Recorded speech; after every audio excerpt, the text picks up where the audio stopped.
Жеңиш мырза, саламатсызбы?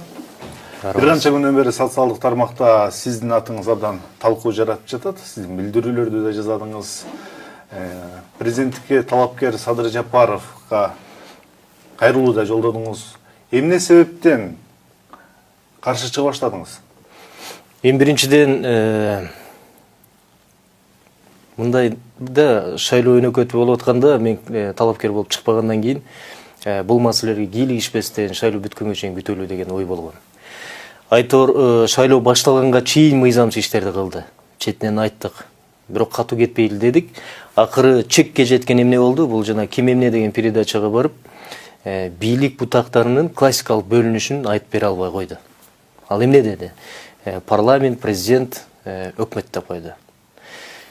Бул мына ошондон баштап бул мамлекет туңгуйукка келатат деген максатты койдум да, ана чыктым. Эмнеге? Анткени конституциялык реформага алып бараткан адам. Эртең мына референдум өткөрүп жаңы конституция кабыл алсак, кыргыз эли укмуш жашайт деген адам мамлекеттин бийлик бутагынын классикалык бөлүнүшүн билбей аткандагысы бул күйдүрөт. Бул өтө чоң кооптуу жана мамлекеттүүлүгүнө шек келтирген нерсе. Мына ошондон баштап каршы чыктым. Бул бир. Экинчи, экономикалык сабатсыздыгын көрдүм. Саясий сабатсыздыгын көрдүм, маданиятсыздыгын көрдүм жана калпчы экен. Ар бир жерде калп, ар бир жерде жалган айтып келатат. Анын бири жетим тоо.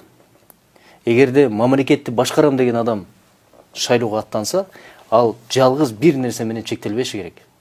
Өткөндө Нарындын эли менен жолукканда айтып атпайбы, ошо Нарындын бир жаш жигити жетим тоону коргойм, эч кимге бербейм деп каршы чыкты. Эгерде экономикалык дефолт болсо, анда жетим тоо ага да эмес, баласына да кереги жок деп. Бул эмне деген сөз?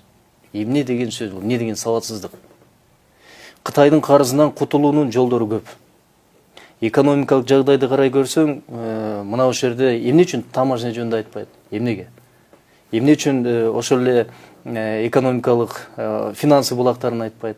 Эмне үчүн банктык системаны айтпайт? Эмне үчүн жетим тоо менен эле чектелип калды? Эми ушуга каршы сүйлөгөнүн баарын эле жамандап баштады. Мен болгон жообун бердим.